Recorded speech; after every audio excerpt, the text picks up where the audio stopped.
Hello, wonderful attendees. I'm your host, Dalvinder Kaur from Lovely Professional University. Get ready to dive into today's topic, that is a deep dive into technology-focused LPU MBA.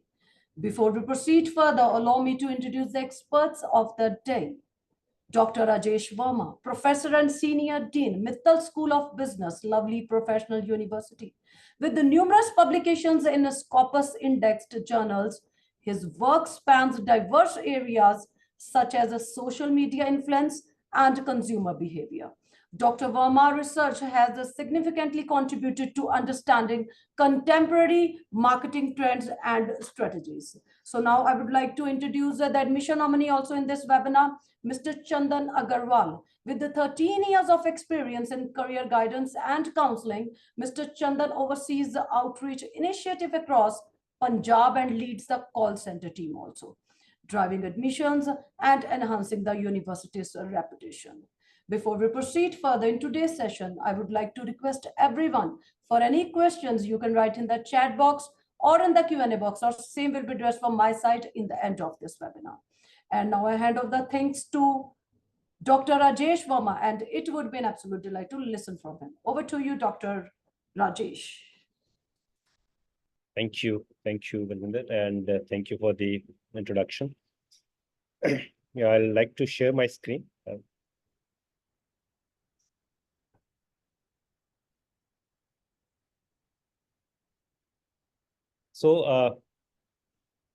afternoon, everyone. I, Dr. Rajesh Verma, as introduced, Senior Dean of Mittal School of Business, would like to invite you formally in this webinar, which is a deep dive into technology-focused LPU MBA. So the agenda for today's next 30 minutes probably would be that I'll speak about a little bit brief about the school I'm coming from, Mittal School of Business. Then I'll talk about slightly about the industry trends. What all changes do you need to do in yourself? What kind of skills do you need to acquire because of the changes happening around you? And then probably what options do you have? What kind of MBAs are available? What kind of specializations are available? And then in an MBA program, what all value additions can you look forward for? Because it's not an academic degree. It is generally said that in MBA, 50% of the learning happens in the class, but much more than happens outside the class. So what all happens outside the class, that's very, very important. And then finally, if you have questions, though you can simultaneously also keep adding your questions into Q&A section. But then at the end, we will take questions. So to start with the first agenda point, which is briefly about the school. Mittal School of Business was established in 2001, and that means probably it is now providing quality education for last 23 years, 24 years now.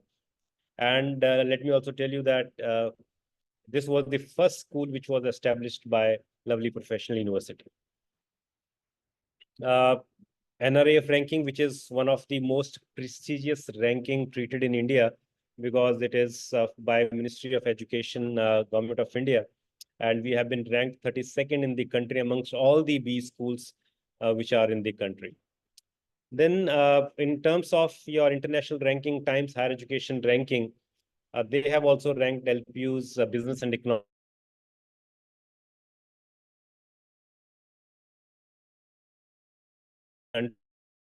And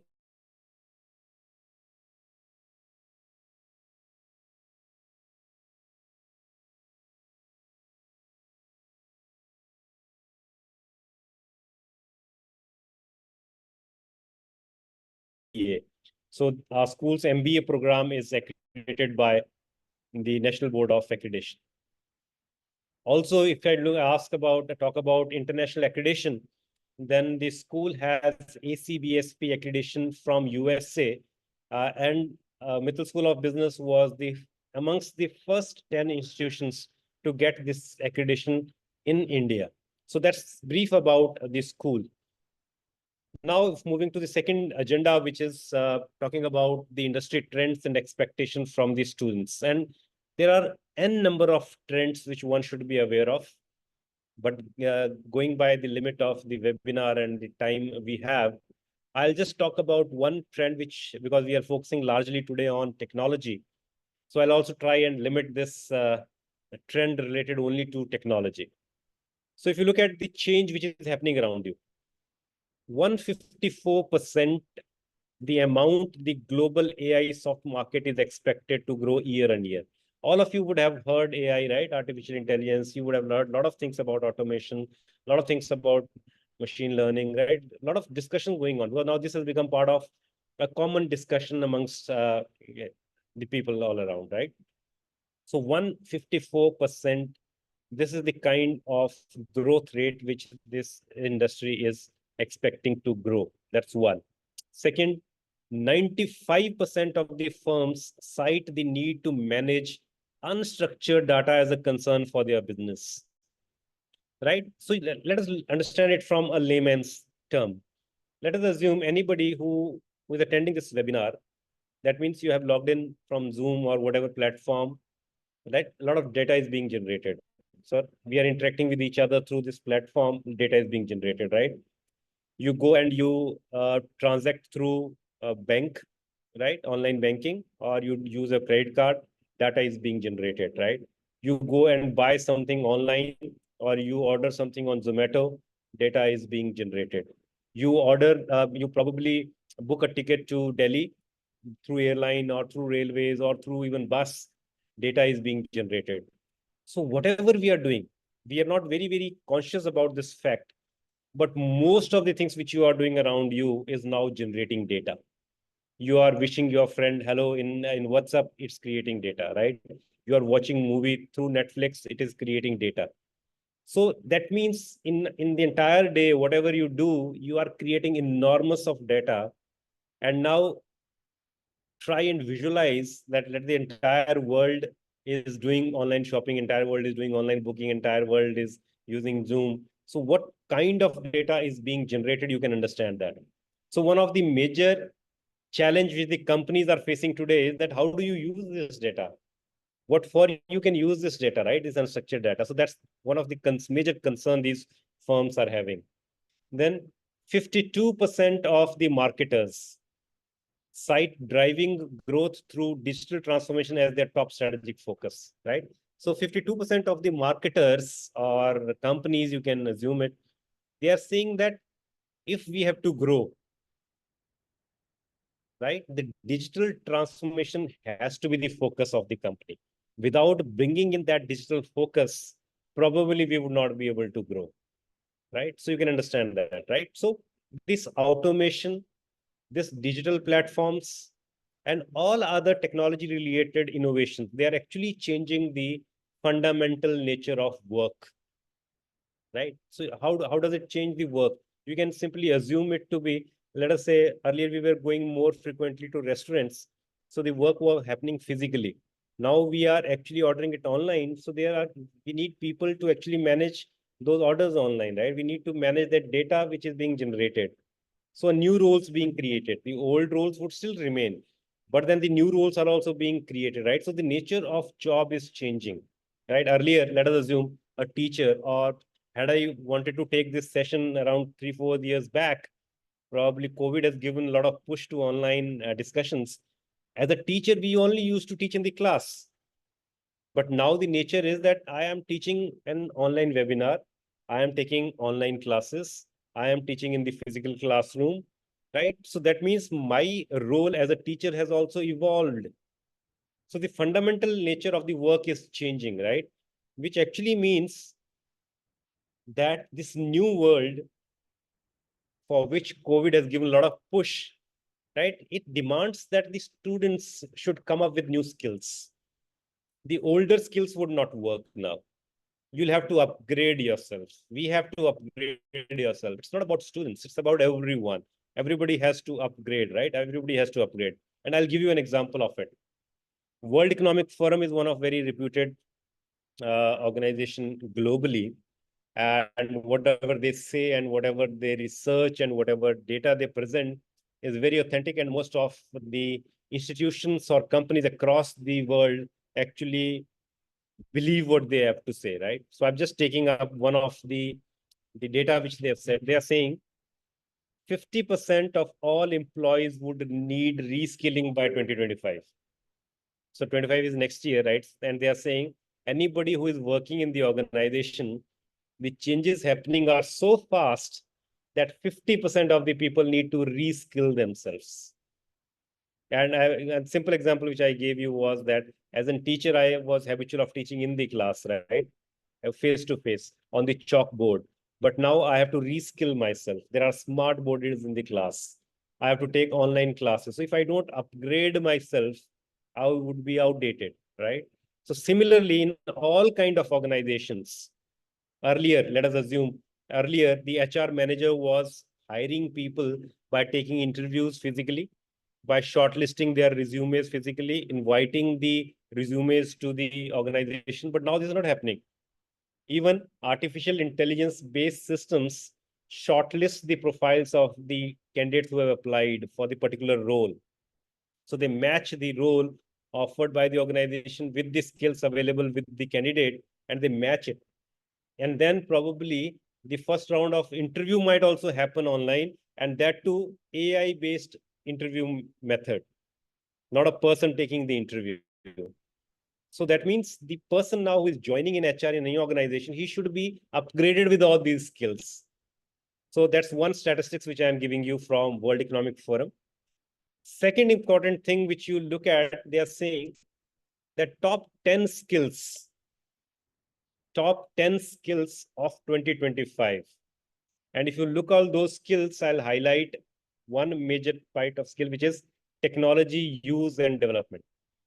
So out of 4 types of skills, they are saying technology is very, very important.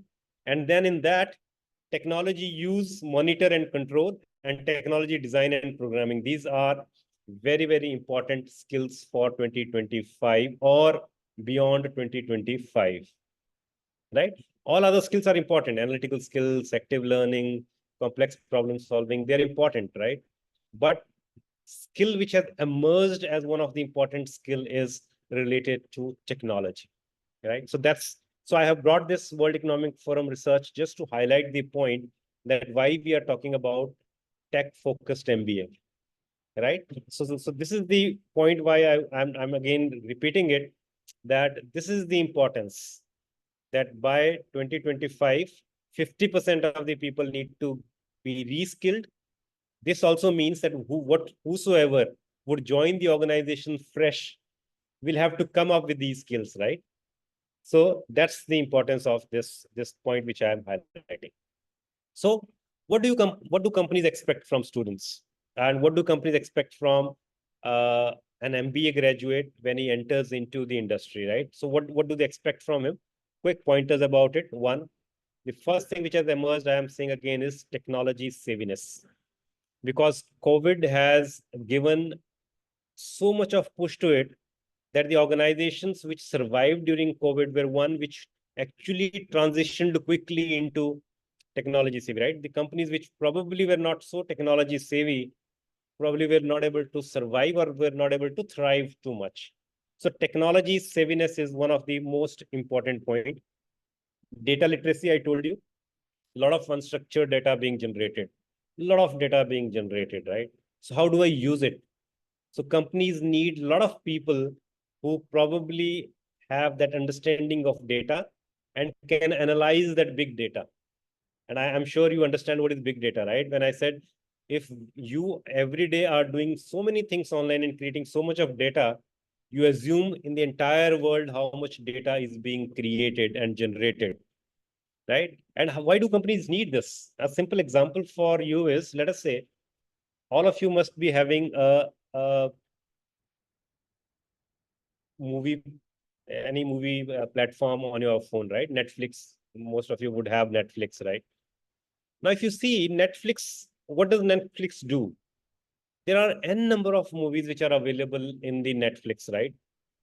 But then ultimately it is assessing your viewing habit. What kind of movies do you watch? During which period of time you watch the movies? During which period of the day you watch the movies, right? you skip movies in between or not? And accordingly, when you open up Netflix next time, they will show you the movies of that category only, right? So if you and me open Netflix at the same time, for me, they might show a different movie, and for you, they might show a different movie because of the data which they are analyzing. And that's the reason most companies would like to analyze the data so that they can customize this service according to the requirements of the customer, right? So that's the importance of data literacy. Then critical thinking, right? Objective analysis and evaluation of issues. This is what management people are known for. Because in engineering, largely, they can prove that why this wheel is moving, right?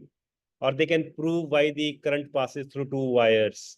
What would happen if we actually bring those wires together, right? So they can explain those very scientifically. Management people doesn't have these kind of very hard skills. So most of the time they have to get the work done from the people, have to talk with the people, convince people, negotiate with people. And if they don't have this critical thinking, this objective analysis of the situation, probably they would not be able to handle or do justice to their role, right? Resilience, recover quickly from the difficulties, right? You cannot just sit and idle and say, okay, again, if I give you an COVID example, there were companies which actually bounced back saying, okay, before COVID, we were producing this, but now we have moved on to producing this, right? A lot of your alcohol companies moved into creating your sanitizers, right? A lot of cloth manufacturing companies, even One Hussein kind of companies started selling your face masks, right? So that was immediate change. You cannot just say, okay, I'll wait for COVID to get over and then I'll change. So you need people who can bounce back quickly and change. Adaptability, right? And flexibility, right? You are flexible to because changes are happening so fast. If you become too rigid and you say, okay, I'll be working only like this, I'll not try and do this, I'll not try new things, right? Then it would be very, very, very difficult, right? So you need to be adaptable. And then creativity and innovation, innovative, quick thinking, right? Finding solution to the problems, right? Somebody who can find the problems quickly, solutions quickly, probably would be accepted by any company. Would like to have people who are with solutions rather than people who are with problems, right? So that's, and then emotional intelligence. You cannot just say I don't care about others, right? So you have to have that emotional intelligence, empathy about others. So these are some of the skills which I'm generally talking about, what is expected from the students. And the future of works, which I said that work is changing, right? I'm not explaining this slide. These slides probably would be available to you also. So if the skills are changing, that means the organization must also be changing, right? If I am changing, if I was earlier teaching only in the class and now I'm saying I'm teaching online also, that means my organization has also changed, right? And if organization has changed, the work is changing, I'll also have to change. These are the three things. Work is changing, workforce, I am changing, and workplace, my organization is changing. So these three things are changing, which means all of us will have to change, right? So this is the underlying statement. Technology is changing the future of work, right? I gave you a lot of examples now, right? Let us assume another example if you want. Uh, if you want to recall, when did you go back to the bank last, right? Earlier, we used to go to bank every 15 days, right? Or 20 days whenever we needed money. Now, probably I would not have gone to my bank for last 5-6 years, right? So if I have not gone to the bank 5-6 times a year, that means the person who are sitting there, the number of customer they are handling now must have gone down.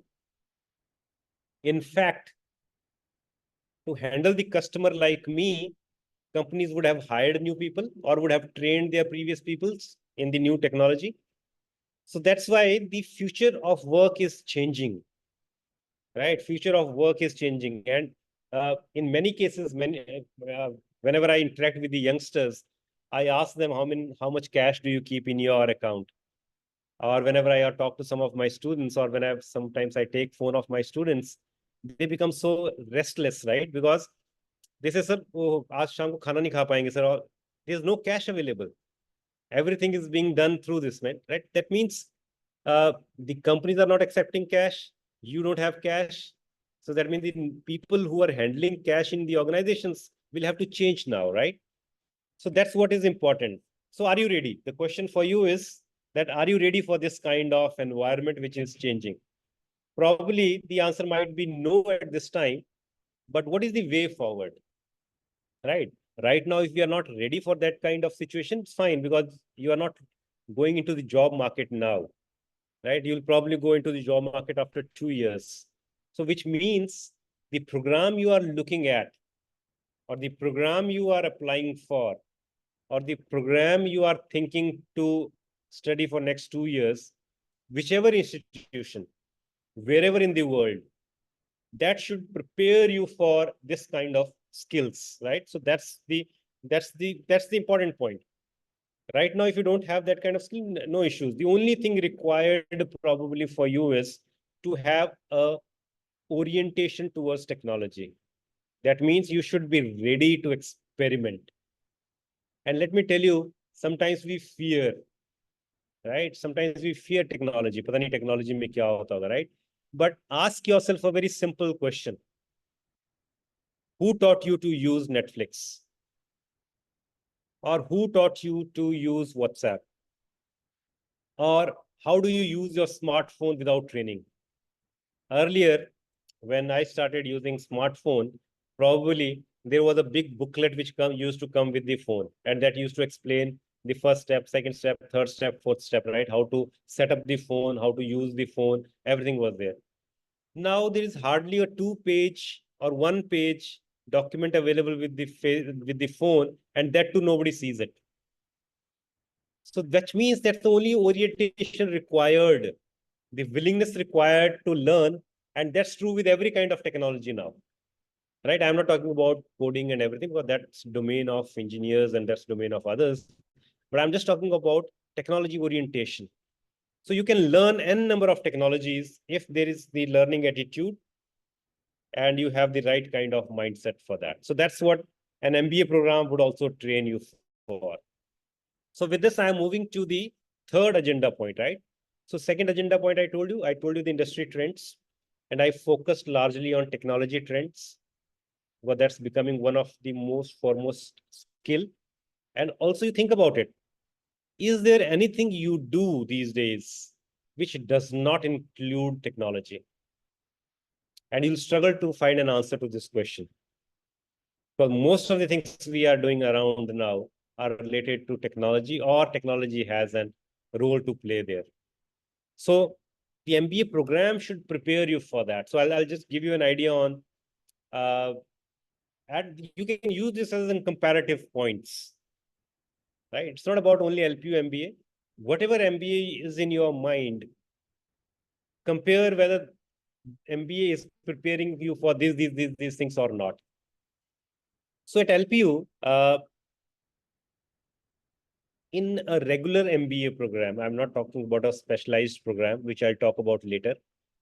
In a regular MBA program, there are courses which are technology oriented.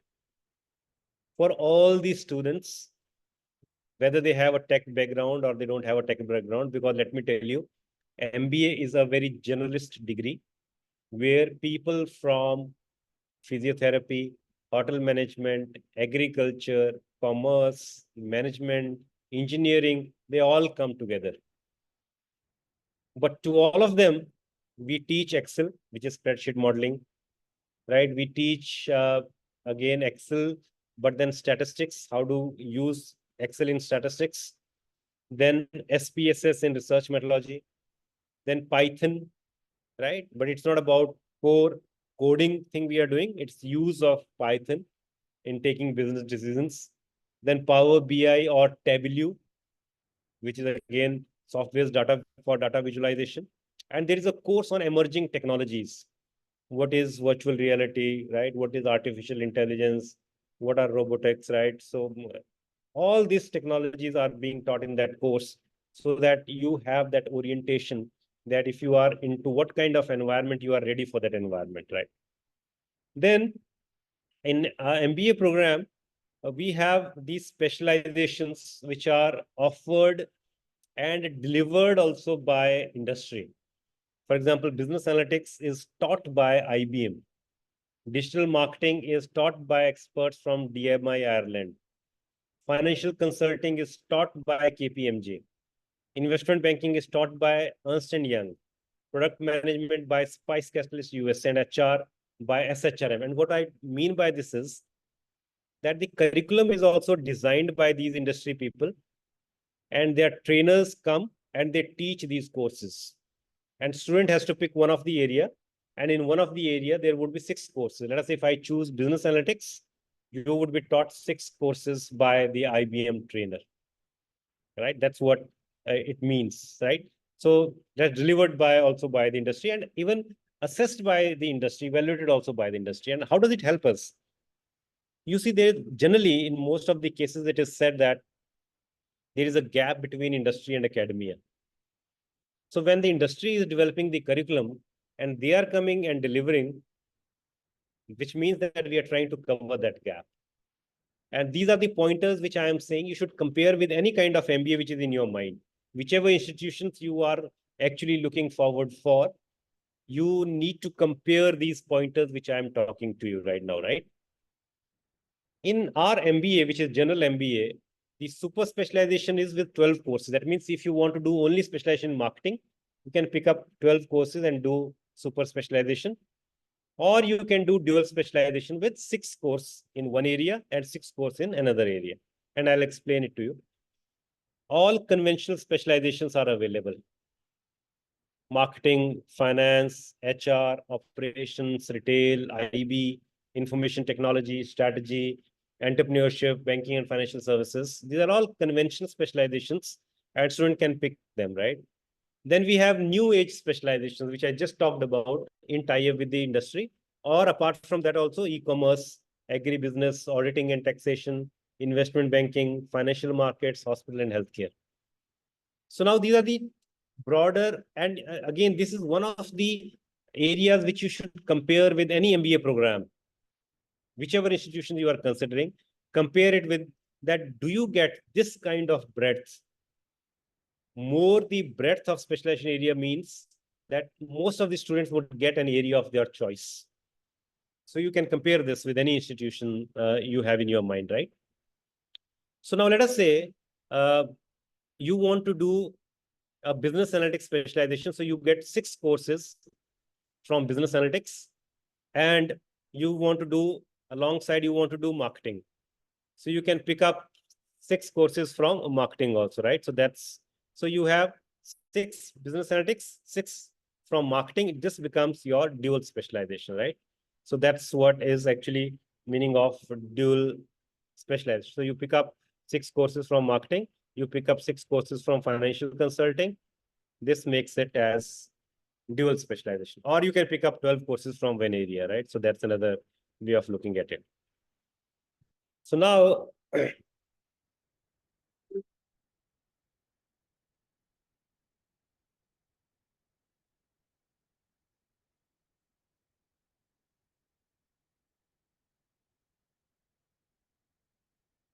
sorry, just a minute. I think there's some technical glitch.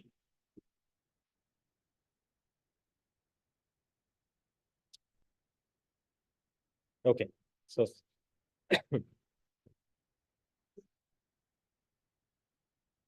I've used something, but then it's not going, but it's okay. So I'm talking about these skills, but then now coming to another program which I'm talking of. This is your Tech MBA, now specifically focusing upon technology. Earlier, I was talking about your generic course, but now I am talking about a course which is purely focused upon technology, right? Purely focusing upon technology. So this means now, which is in tie-up with the EY, right? Some challenge. Okay, okay. So this program, which I'm talking of, Tech MBA, is designed by the industry people. You look at the people, Muhammad Furqan Warsi from EY, or somebody from IIT, Lucknow, consultant, talent catalyst. So a lot of industry people came together and designed this program. And one of the highlights of this program is that one, it's entirely based upon technology. We have industry leaders coming and teaching this. Then we have guest lectures by the industry people. We have Harvard cases in this program. We have program mentoring by the industry people. We have EY certification at the end of the completion of an MBA program. So you get an MBA degree and you get an EY certification also. Then there is an e-learning platform of EY, which is again provided to all the students uh, within the fees which are of this program. Plus, one of the important point is that in this program, the students would get to go to a country like Singapore or Dubai for 3 to 4 days. As a part of a program, you will travel to these countries so that you can understand the technology ecosystem of those countries. You'll do industrial visits there, you'll go to some universities, but then you'll have an understanding of what kind of technology those countries are dealing with. And if you look at the courses, you'll figure out in Tech MBA, all technology courses, right?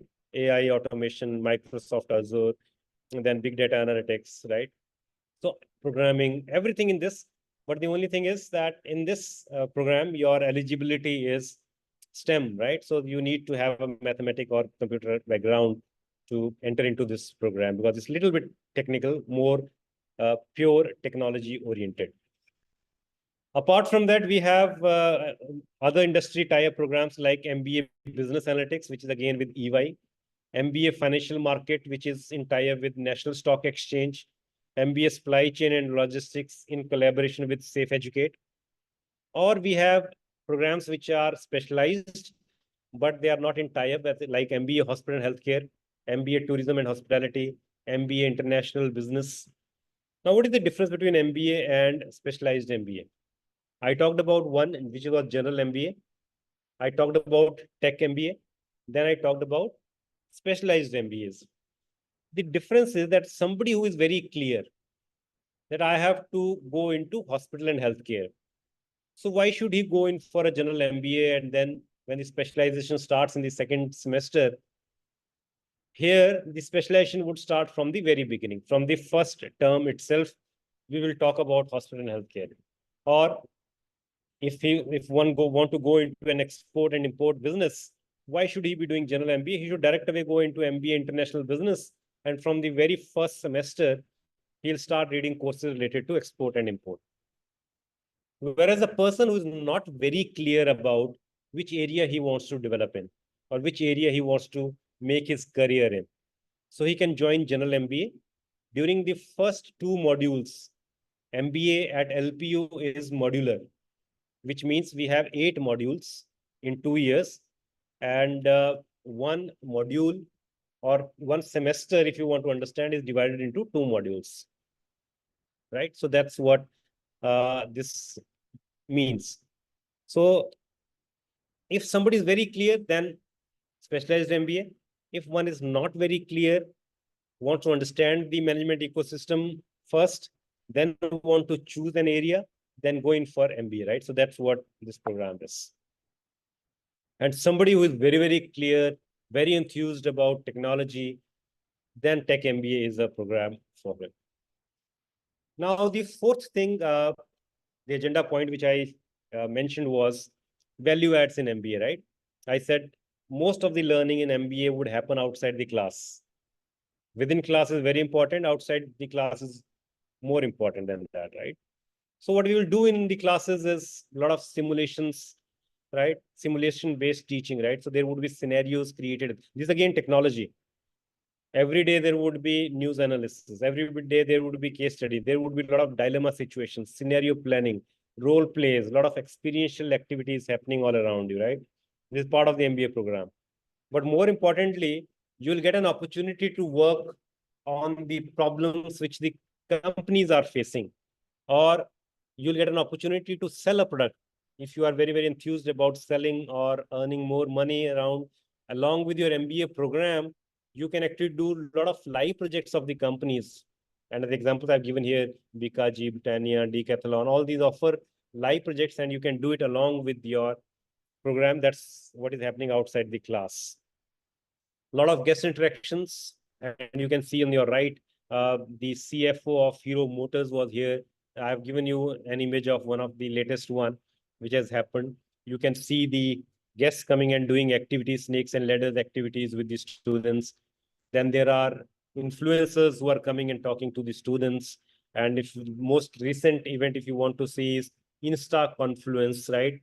Where a lot of Instagram influencers came here who are working in the different areas, right? Some are known for education, some are known for food, some are known for travel.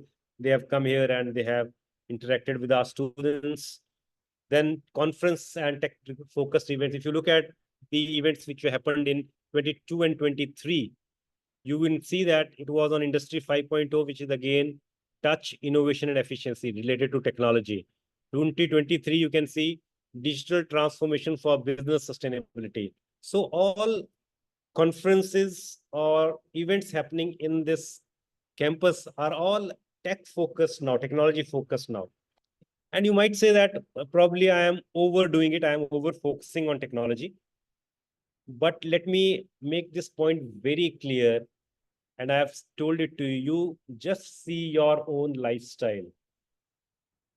Earlier, companies were reaching to you through hoardings, through newspapers, through television. But probably now you have stopped seeing television. So how do they reach to you? They reach to you through social media. That means changes are happening. The hoardings which you saw earlier where the poster was pasted on the hoardings. Now you see the hoardings are also digitalized. The images are changing. There are 3D hoardings now working out. That means everything around you is changing and is becoming more technology focused. Earlier, you used to order food on phone, and probably in some cases, the phone was delivered at home. But now you are using your mobile phone to order food. Right? So everything we are doing is changing. So that's the reason you'll have to understand that technology is very, very important. And any MBA program which is not highlighting or which is not using technology or which is not integrating technology into every course they are teaching probably are not training you for the coming future. So that's the, I'm highlighting it again. A lot of industry events keep on happening, right? Then probably a lot of blended learning going on. I've already talked about it. Then entrepreneurship opportunities are available. The entire campus has an incubation centers available. If you have an idea, you can go there and probably you can start your idea. Then some of the prominent recruiters, because every MBA student is looking to make career. So MRF, Trident, Axis Bank, these are some of the companies. But even in the 2024 batch, probably more than 700 companies would have already visited the campus, right? So thank you. This is probably all I had to speak about the tech-focused MBA program of LPU and why we have designed this program around technology, because of all the changes which are happening around you. We have to prepare you for that, right? So that's the small thing which just I try to highlight here in this webinar. And I would be available for answering all your questions. But prior to that, there is a brief presentation about the university also. So over to you. Thank you so much, Dr. Rajesh Verma. So it was a great session. Stop sharing your screen, sir. Thank you so much. So now I would request to the admission nominee, Mr. Chandan Agarwal, to be on the screen. Over to you, Mr. Chandan Agarwal. Thank you, ma'am. Very good afternoon, everyone. So I'm presenting my screen. Just a moment. Yes. I hope my screen is visible to everyone. Yes, screen is visible. You can continue. Thank you so much, ma'am. So I would like to first of all, I would like to thank Rajesh sir. He has already covered almost rankings and everything which I was supposed to share, but I'll be sharing more or less about the process of intake. So how we are taking the admissions in Lovely Professional University about MBA. So I'll start with this. The Lovely Professional University is NAC accredited with the A++ grade, and you can see the with 3.68 score on the scale of 4 point. Similarly, these are few approvals which sir has already discussed with us. ACBSP for management programs, and others are also, as an university, we have almost all the approvals from the governing body wherever required, right? So moving further, if I'll say the placements, that is the important part, and sir has already covered very well that how what is the need of MBA and how we are different from the other universities. Now here the comes about the placements.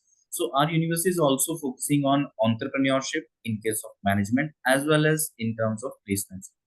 So you can see few packages, right? You can see these are the star placements, right?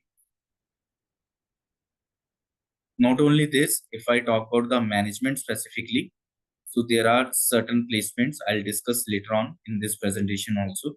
So these are few rankings you can see on your screen. Moving further, we rank third in Atal ranking of institutions on innovation achievements. Then not only this, we are also excelling. Student can explore themselves in the extra co-curricular activities, like everybody knows these are renowned faces these days, right? You can see recently university also won 37th National Inter-University Youth Festival. Neeraj Chopra, everybody knows, alumni of LPU. You can see these Indian Science Congress. We proudly saying Lovely Professional University was the first private university in India who hosted this event.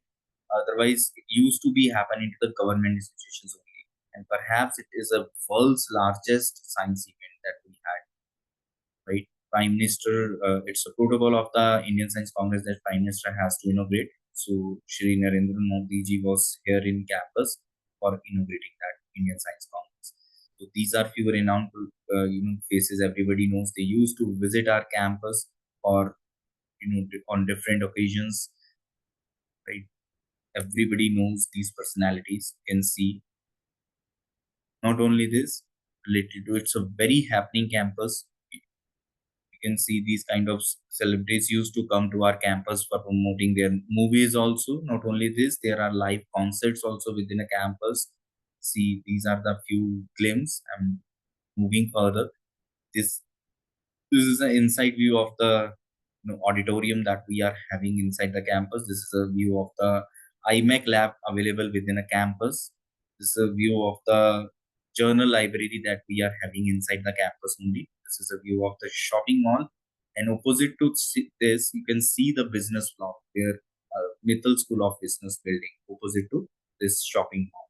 Right, inside view of the shopping mall. This fulfill the proudly saying perhaps in whole Asia we are providing the largest residential facility within a campus, which is around 22,000, and this shopping mall fulfill the need of daily needs of requirement of the students residing within a campus. Wallingford, there is a 50-bedded hospital available within a campus. This is a some evening view of the campus. Lush green gardens available inside the campus only. It's a huge campus, a city with this is a night view of the campus. You can see. Now it is an indoor stadium. It is a view of the indoor stadium. You can see the archery, basket courts, tennis courts, swimming pool, Olympics 11 swimming pool is there. And this is outer view of the basket courts. So let's go live how one can apply for our university. I'm moving to the other, our website is lpu.in.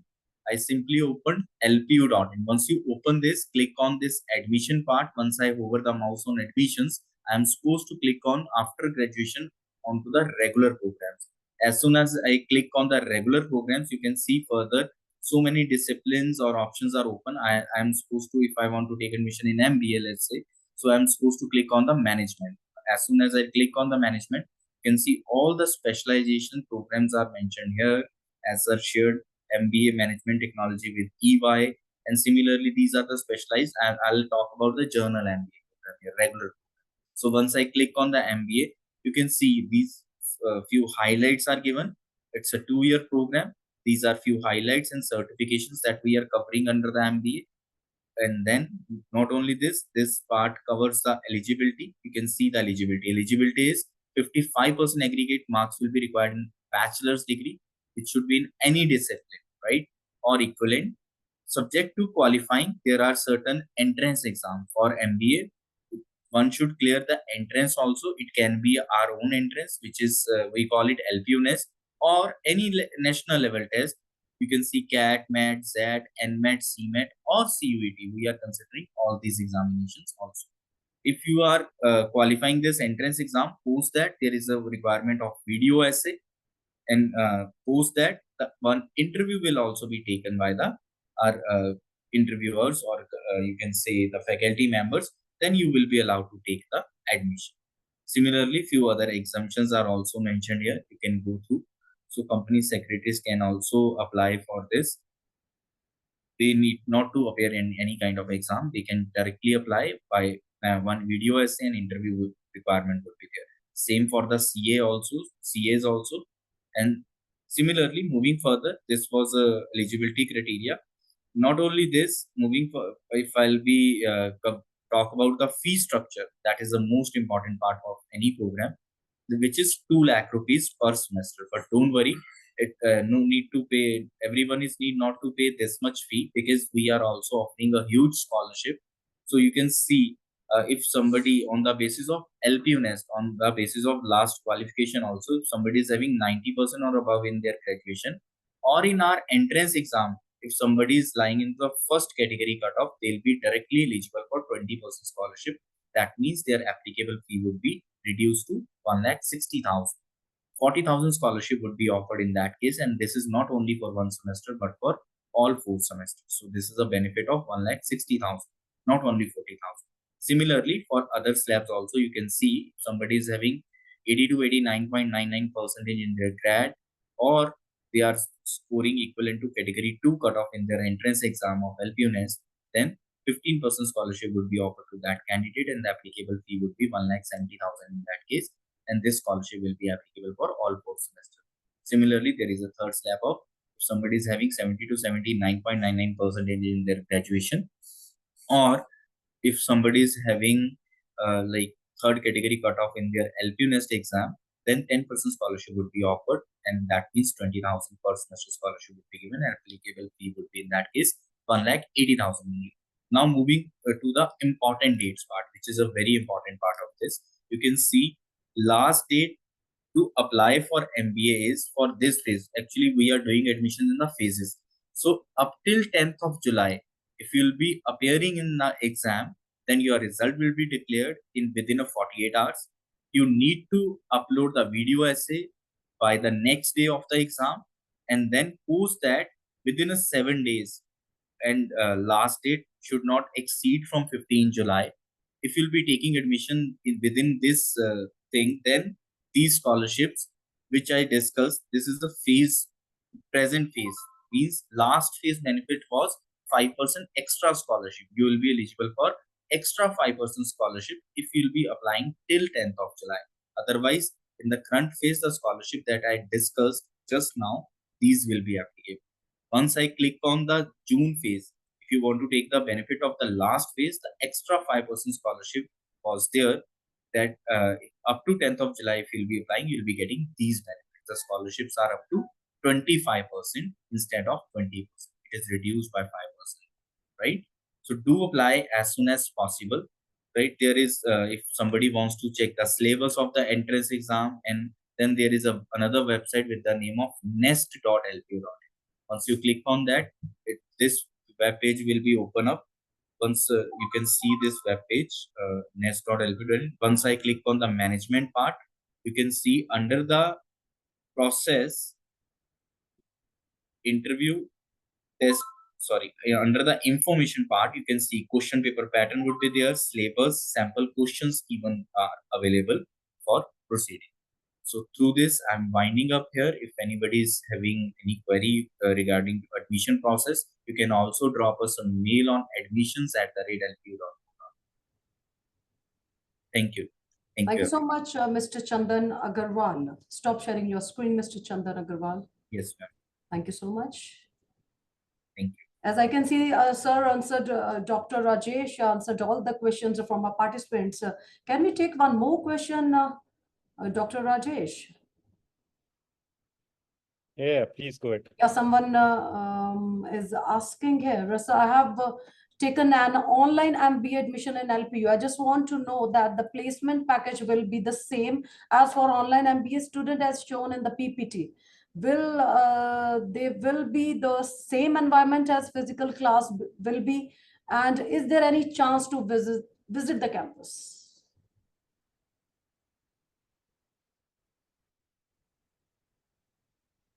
I think, Fatima, if I understood it correctly, you have taken admission in online MBA, right? So which means that's a separate program. Though as per UGC guidelines, the content of the regular MBA and online MBA are same. So content-wise, there is no difference. And you would have a great value addition in that online MBA program. But the value adds which I talked about, right, or the certifications which I talked about are not actually integrated into an online MBA program. So if industry people have to come there, also there would be lectures. But the kind of frequency, the face-to-face interaction, the events happening on the campus, right? All these things probably are not the same for that MBA. Plus package-wise, in case of MBA, it is up to you, right? If you can crack the same company with the same learnings, probably yes, you can crack the same package, which a regular MBA can also do. But it's because ultimately the placements depend upon the performance of students in an interview. So, and you would understand that even in the business world, the people who does not have an MBA degree are, for example, Bani's also earlier, they didn't have an MBA degree, but they're running such a big empire, right? So education is something which provides you knowledge, and we are trying to give you skills. But what kind of package you can earn is ultimately dependent upon the students' capabilities, right? We can only provide you opportunities, and probably that we will do. But what you will get probably is in your hands only. Thank you so much Then I once think, again. yeah. Yes. Yeah. Thank I you think so much Harsh, once again to, yes, please continue. there's another question by Harsh. I'm looking at Yes. that, so I thought I'll answer that also. Uh, I uh, want a PDF Harsh of needs a PDF of this, maybe the PPT. So I think you can, this can be passed on to him. And they would be Yes, available. yes, I will. Thank you so much once again to Dr. Rajesh Verma and Mr. Chandan Agarwal. As we come to the end of this webinar, I want to express my deepest gratitude to our experts for sharing their valuable insights and expertise with us. To all our parents and students, I hope you found this session as informative and engaging as I did. Remember, the key to success lies in staying informed, being adaptable, and continuously learning. Before we close, I would like to remind everyone that our Division of Admission Cell is always here to support you in your journey towards a successful career.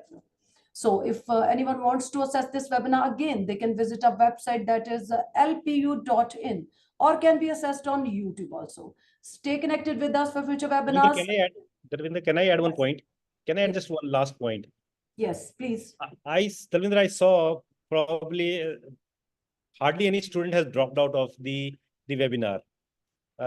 Probably the number of students who have started the webinar are till the end of the webinar.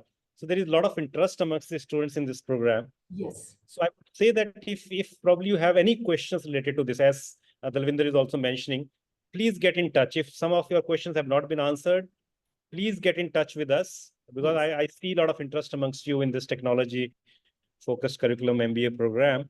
So please don't hesitate to ask us any questions you have in your minds. Yes, right.